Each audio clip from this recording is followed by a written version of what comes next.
What's up, guys? Today's video is going to be part two on how to write a powerlifting program. Last week, I uploaded part one, where I talked about how I like to program my main movements and how to progress them over time. Today's video, I'm going to be talking about the supplemental and secondary movements that I'm going to have that I like to write in and how I like to progress those over time. If you haven't seen part one, I'd recommend going and watch that now and then coming back to watch this one after that. Um, So for the supplemental movements, on my heavier days, I like to have only one, as you're only going to be able to handle one, like fatigue wise. And then on the dynamic effort days, you can incorporate one or two, depending on how you're able to recover from them and how heavy you want to go on them. Typically, the first one is in the 3 to 6 rep range with anywhere from like 2 to 5 sets. And then the second supplemental exercise will be anywhere from uh, anywhere from 6 to 10 reps with 2 to 5 sets as well. Um, we're just going to assume that this guy has weak hamstrings, upper back, and triceps. So that's going to determine my exercise selection for this. I'm going to be releasing an article in the next couple of days talking about exercise selection and what exercises to pick depending on where your weaknesses are, along with how to determine where your weaknesses are. So stay tuned for that. Um, I'm going to be going a little bit more in depth for those, and I think I'll leave the more bodybuilder style accessories for that. So, but yeah, so hamstrings, upper back, and triceps.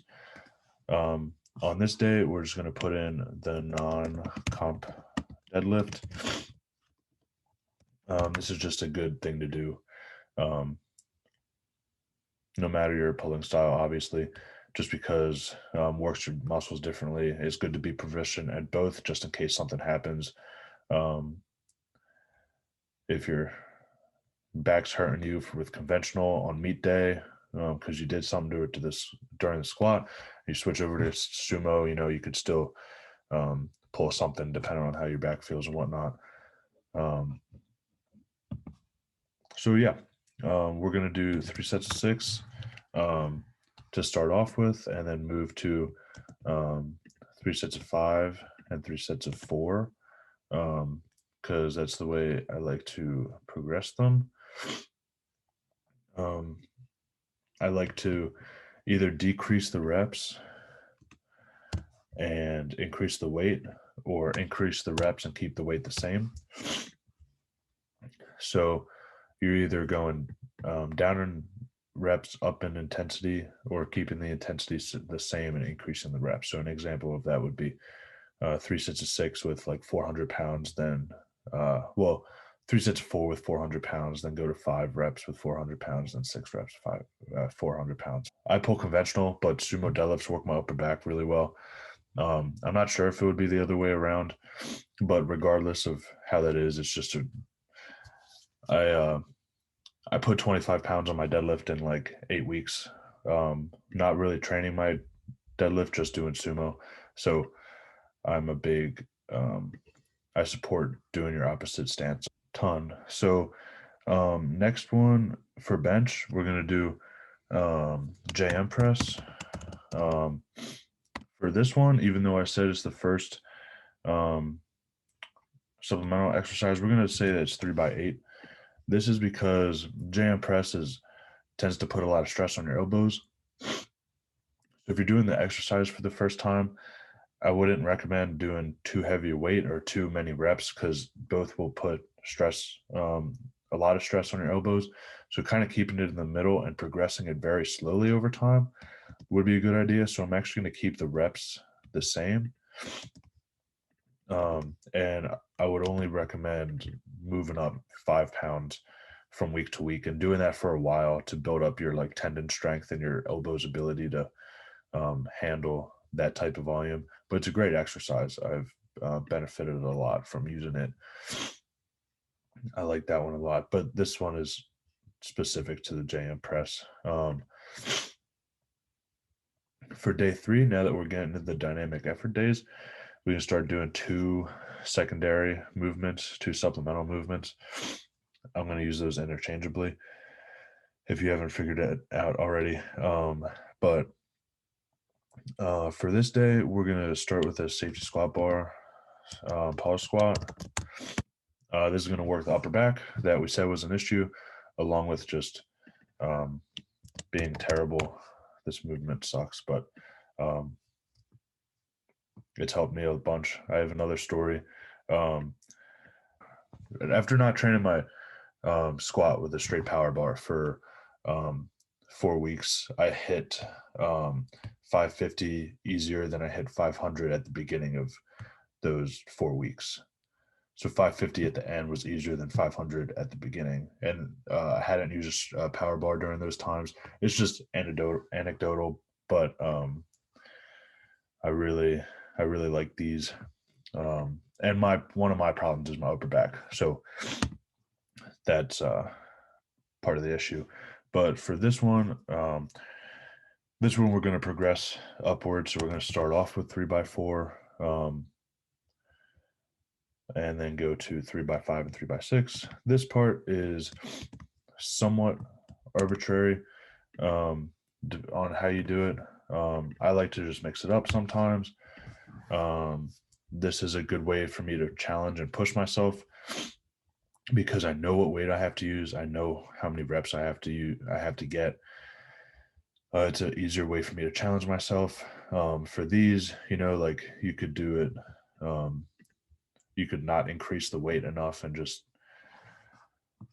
get by with what you're doing, but that's why I like to incorporate these. So for the secondary movement, we're going to do a block pull with bands. I like this exercise a lot. It has benefited me a whole bunch. It does a lot of good stuff for hamstring strength, and obviously the lockout portion of the deadlift. So I like this for upper back and this for hamstrings. Now, since this is the second one, it's going to be a little bit higher reps. We're going to keep it with 3 sets, and we could progress upwards on this one too, similar to this. We're going to go 3x8, 3x10, and 3x12. If you're going to be doing this one, 8, 10, 12, it's going to be hard.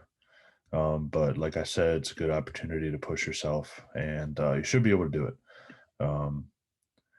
It's hard, but you should be able to do it. So yeah, I mean, that's it for that day. And then after that, we could go to like a close grip incline on this day to get the triceps for this day.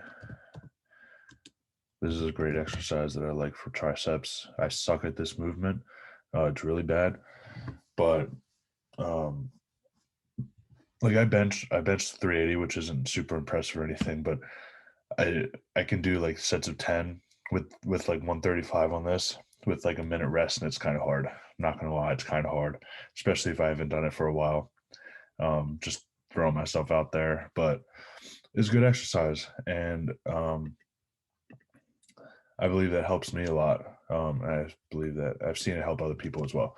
So we're going to put that in there for triceps and keep it around 6. We'll progress this one downwards. We'll do 6, 3x5, not 35, and 3x4. This should be around RPE 8 or so, if you want to look at it that way. I don't know if you want to do like, if you know your close grip incline max, you could do 70, 75, 80%, something like that. But since it's a secondary exercise, doing it by RPE could be a good idea because your percents can get a little messed up because you're going to be tired and whatnot. But we'll keep it there. And then after that, I like to incorporate shoulder press into my programs. into my powerlifting programs, specifically standing shoulder press, because it can actually strengthen your core to be able to stabilize and whatnot. It also helps stabilize your shoulders, which is very important for bench. So we're going to throw that in. Yeah, and you could do a closer grip shoulder press, work your triceps a little more. If you have mobility issues, it might be kind of hard. Not only in like the bottom position, but locking out. Your triceps could like potentially lock out, but if you're tight in your lats and your shoulders and everything, it's gonna be hard to lock out. But I just use whatever feels comfortable would be a good way to go about it. And we could we could progress the opposite way we could progress down for these as well. We could start at 12, go to 3x10, go to 3x8. And yeah, I mean, that pretty much does it. You can put 2 exercises on these days if you'd like, but you can drastically decrease your accessory work. I'm going to leave the accessory work, like the bodybuilding type movements, either to your discretion, because some of it's just what feels good or whatnot, bodybuilder type training. But I'm going to talk about, I'm not sure if I mentioned it, I'm going to be writing an article about exercise selection and how to determine your weaknesses, what exercises to select, depending on where your weaknesses are. So I'm going to talk about which accessory type movements to select as well as supplemental movements. So I will announce that in my next video. Next video, I'm probably going to be talking about how I like to structure my deload weeks, as well as a possible 5th day of training. So stay tuned for those 2 things. And yeah, I mean, I think that's the video. If you guys have any questions, please feel free to leave them in the description or in the comment section below. I would love to answer any questions that you guys may have. And yeah, thanks for watching.